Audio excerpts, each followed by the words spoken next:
Triple E படிப்புகள் குறித்த கற்க கஷ்டர நிகழ்ச்சி தொடர்கிறது. தற்போது கல்யாணி என்ற நேயர் ஒரு கேள்வியோடு காத்திருக்கிறார். கல்யாணி, உங்களுடைய கேள்வி என்ன?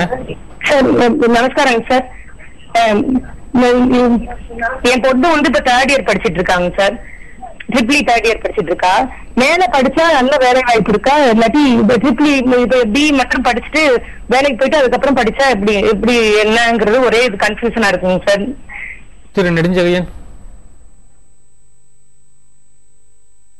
இல்லை, கட்டாயம் வந்து நீங்கள் மேல் படிப்பு படிக்கிறது நல்லது. பட் மேல் படிப்பில் வந்து உங்களுக்கு நிறைய எலக்ட்ரிக்கல் இன்ஜினியரிங் தவிர நிறைய வெரைட்டிஸ் இருக்குது. இப்போ மேடம் வந்து முதல்ல எலக்ட்ரிக்கல் இன்ஜினியரிங் ரிலேட்டடாக சொன்னாங்க. இப்போ ஐஐடி மெட்ராஸில் வந்து எம்டெக் கிளினிக்கல் இன்ஜினியரிங் இருக்குது. இது வந்து ஐஐடி மெட்ராஸில் ஒரு வருஷம் படிக்கணும், 6 மாதம் சிஎம்சியில் படிக்கணும், 6 மாதம் ஸ்ரீ சித்திரை திருநாள் திருவனந்தபுரத்தில் படிக்கணும், திருப்பி 6 மாதம் வந்து நீங்கள் ஐஐடி மெட்ராஸில் வந்து கம்ப்ளீட் பண்ணணும். இதே மாதிரி வந்து நேஷனல் பிரெயின் ரிசர்ச் சென்டர்னு மனேசர் டெல்லியில் இருக்குது. இங்கே doctors, engineers and MSc neuro science and MA psychology படித்தவங்க வந்து சேர்ந்து படிக்கலாம். இதெல்லாம் வந்து எப்படின்னா உங்களுக்கு வந்து ரொபாட்டிக்ஸில் ரொம்ப அட்வான்ஸ்டு இதில் வந்து நீங்கள் எந்த பிரான்ச் வேணாலும் படிச்சுக்கலாம். பட் கேட் ஸ்கோர் வச்சு நீங்கள் தனியாக அப்ளை பண்ணணும். இது மாதிரி வந்து உங்களுக்கு டெக்னாலஜி அண்ட் டெவலப்மெண்ட்னு தனியாக வந்து ஐஐடி பாம்பேல ஒரு கோர்ஸ் இருக்குது, அது கூட நீங்கள் எடுத்து படிக்கலாம். வெரைட்டி ஆஃப் கோர்சஸ் வந்து உங்களுக்கு வந்து என் நம்பர் ஆஃப் ஆப்ஷன்ஸ் இருக்குது. பட் இண்டஸ்ட்ரி ஆப்ஷன்ஸும் வந்து நீங்கள் கேட் குவாலிஃபை பண்ணீங்கன்னா நீங்கள் ஃபினான்ஷியல் கமிட்மெண்ட் வந்து உங்கள் ஃபேமிலிஸ்க்கு வந்து நிறைய இருக்காது. ஏன்னா 12,000 ரூபா அவங்க வந்து மினிமம் ஸ்டைஃபன் கொடுத்துட்றாங்க.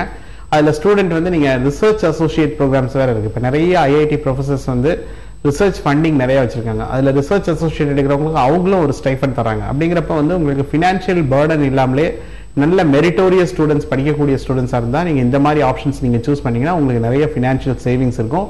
படித்து முடித்த உடனே நல்ல பிராண்ட் இன்ஸ்டிடியூஷன் அப்படிங்கிறதுனால உங்களுக்கு வேலை வாய்ப்புகள் வந்து நிறைய இருக்கும். அடுத்தபடியாக கோவையைச் சேர்ந்த அரவிந்த் என்ற நேயர் ஒரு கேள்வியோடு காத்திருக்கிறார். அரவிந்த், உங்களுடைய கேள்வி என்ன? Hello sir. உங்களுடைய கேள்வி என்ன? சார், மை பிரதர் வந்து இப்போதான் 10th எழுதிருக்காரு சார். ஹலோ அரவிந்த், சொல்லுங்க, உங்களோட கேள்வியை சொல்லுங்க. சார், அவர் வந்து டிப்ளமோ சேர்த்தலாமா இல்ல +1 +2 சேர்த்தலாமா? அப்படியே டிப்ளமோ சேர்த்தினாலும் வந்து அவருக்கு ட்ரிபிள் இ சேர்த்திட்டா அவருக்கு எந்த அளவுக்கு ஹெல்ப்ஃபுல்லா இருக்கும்? திரு நெடுஞ்செழியன். இல்லை, இப்போ அவர் 10th எவ்வளோ மதிப்பெண்கள் வாங்கியிருக்காரு அப்படிங்கிறது வந்து ரொம்ப முக்கியமாக பாருங்கள். அவர் நல்ல மெரிட்டோரியஸ் ஸ்டூடெண்ட்ஸ்னால் 11th 12th படிக்கும்போது, ஏன்னா அவர் 10th இருக்க இன்ட்ரெஸ்ட் வந்து 12th வரும்போது மாறும். 12th வந்து பார்த்தீங்கன்னா +2க்கு அப்புறம் 60க்கும் மேலான கவர்மெண்ட் எய்டட் இன்ஸ்டிடியூஷன் வந்து என்ட்ரன்ஸ் எக்ஸாமினேஷன் கண்டக்ட் பண்ணுறாங்க. இந்த 60ல் வந்து ஒரு 10 மட்டும்தான் உங்கள் +2 மார்க் பார்க்குறாங்க. மீதி 50 பேர் உங்கள் +2 மார்க் பார்க்குறது இல்லை. அதனால் வந்து உங்களுக்கு ஒரு கிட்டத்தட்ட ஒரு 50 ஆப்ஷன்ஸ் இருக்கும். இப்போ நான் முதல்ல சொன்ன ஐஏஎம் இந்தூரில் போய் படிக்கலாம், இல்லை இந்தியன் இன்ஸ்டிடியூட் ஆஃப் சயின்ஸில் படிக்கலாம். இது மாதிரி நிறைய ஆப்ஷன்ஸ் வந்து நீங்கள் போய் படிக்கலாம். அதே போல சிவசங்கரி என்ற நேயர் ஒரு கேள்வியோடு காத்திருக்கிறார். சிவசங்கரி, உங்களுடைய கேள்வி என்ன? ஹலோ சார், வணக்கம் சார். என் நேம் சிவசங்கரி சார். வணக்கம், உங்களுடைய கேள்வி. இப்போ வந்து டிப்ளமோல வந்து ட்ரிபிள் இ படிச்சா கேர்ள்ஸ்க்கு வந்து எந்த மாதிரி ஜாப் சார் கிடைக்கும்? கேர்ள்ஸுக்கு எந்த மாதிரி ஜாப் கிடைக்கும்? வெறும் டிப்ளமோ படிச்சுட்டு கேக்குறீங்களா? ஆமா மேம். டிப்ளமோ படிச்சுட்டு இருக்கீங்கன்னா இப்ப எத்தனை பொறியியல் கல்லூரிகள் இருக்கு இல்லையா? ஆல் இன்ஜினியரிங் காலேஜஸ்ல பாத்தீங்கன்னாக்கா லேப் டெக்னீஷியன்ஸ் எல்லாம் டிப்ளமோ ஹோல்டர்ஸ் தான். So நீங்க வந்து you will be a best to suit into those colleges as a lab technicians. That will be a very viable thing for you. இல்ல நீங்க அதை முடிச்சிட்டு டிப்ளமோல இருந்து ஒரு BE படிச்சீங்கன்னாக்கா you have இப்போ நாங்க இவ்வளவு நாள் டிஸ்கஸ் பண்ண எல்லா ஜாப் ஆப்பர்ச்சுனிட்டிஸும் உங்களுக்கும் it will be applicable. அதே போல நம்ம நிகழ்ச்சி நிறைவு பகுதியில் இருக்கோம். இந்த துறையை பொறுத்த வரைக்கும் ஆய்வுகள் செய்வதற்கான வாய்ப்புகள் எந்த அளவுக்கு இருக்கின்றன, அதை பற்றி கொஞ்சம் சுருக்கமாக சொல்லுங்கள்.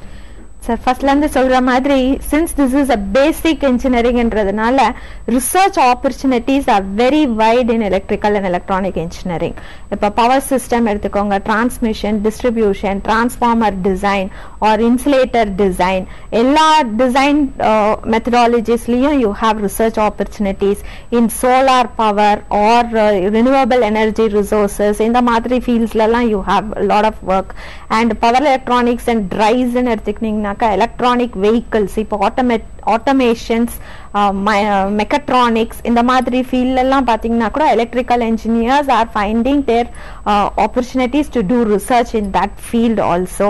இல்ல chemical process plant ன்னு எடுத்துக்கிட்டீங்கன்னாக்கா அந்த chemical processல என்னெல்லாம் what and all will get into the process plantலயும் you have a research opportunities.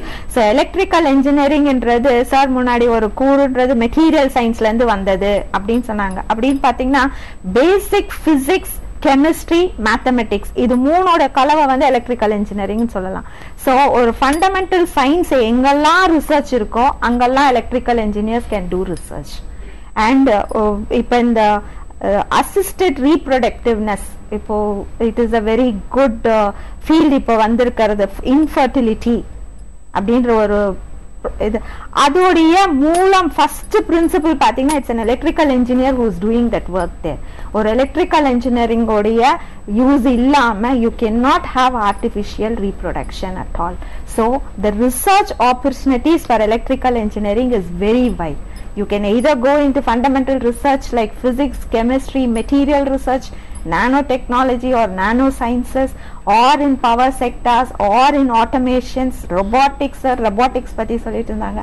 roboticsல research பண்ணனும்னா it is the control system which is used in electrical engineering. high voltage engineering ஓட research தான் உங்களுக்கு transformer design. தொடர்ந்து பேசுவோம். சிவகங்கை மாவட்டத்தில் உள்ள பல்வேறு கல்வி நிறுவனங்கள் குறித்து இன்றைய நிகழ்ச்சியில் பார்க்க இருக்கிறோம். சிவகங்கையில் அரசு மருத்துவக் கல்லூரி தொடங்கப்படுவதற்கான அறிவிப்பு வெளியாகியுள்ள நிலையில் இந்த ஆண்டுக்கான மாணவர் சேர்க்கை பட்டியலில் இக்கல்லூரி இடம்பெற வேண்டும் என்பது மாணவர்களின் எதிர்பார்ப்பாக உள்ளது. சிவகங்கை மாவட்டத்தில் 16 கலை மற்றும் அறிவியல் கல்லூரிகள் உள்ளன. 8 பொறியியல் கல்லூரிகள் உள்ளன. அதேபோல 4 மேலாண்மை கல்லூரிகள், ஓர் உணவக மேலாண்மை கல்லூரி மற்றும் 10 பாலிடெக்னிக் கல்லூரிகள் உள்ளன. பிசியோதெரபி கல்லூரி ஒன்றும் உள்ளது.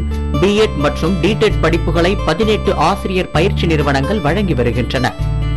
அரசு சார்பில் ராஜா துரைசிங்கம் கலை மற்றும் அறிவியல் கல்லூரி, VS சிவலிங்கம் கல்லூரி, அரசு மகளிர் கல்லூரி ஆகியவை சிவகங்கையில் இயங்கி வருகின்றன. காரைக்குடியில் அழகப்பா கல்லூரி செயல்பட்டு வருகிறது. இவற்றை தவிர ஆறுமுகம் பிள்ளை சீதையம்மாள் கல்லூரி, டாக்டர் ஜாகிர் உசேன் கல்லூரி, மதுரை சிவகாசி நாடார்கள் மகளிர் கல்லூரி ஆகியவை சிவகங்கையிலும், ராமசாமி தமிழ் கல்லூரி காரைக்குடியிலும் அரசு நிதி உதவியில் செயல்பட்டு வருகின்றன. பொறியியல் கல்லூரிகளை பொறுத்தவரை அண்ணா பல்கலைக்கழக கட்டுப்பாட்டில் உள்ள ஓர் அரசு பொறியியல் கல்லூரியும் மத்திய அரசின் மின் வேதியியல் ஆராய்ச்சி நிறுவனமும் காரைக்குடியில் உள்ளன. மேலாண்மை படிப்பை காரைக்குடியில் உள்ள ஏசி பொறியியல் கல்லூரியும் அழகப்பா பல்கலைக்கழக வளாக கல்லூரியும் வழங்குகின்றன.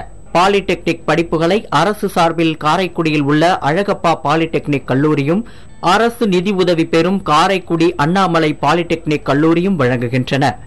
ஆசிரியர் பட்டய பயிற்சி மற்றும் பிஎட் படிப்புகள் அரசு சார்பில் காரைக்குடியில் அழகப்பா பல்கலைக்கழக வளாக கல்வியியல் கல்லூரி அளித்து வருகிறது.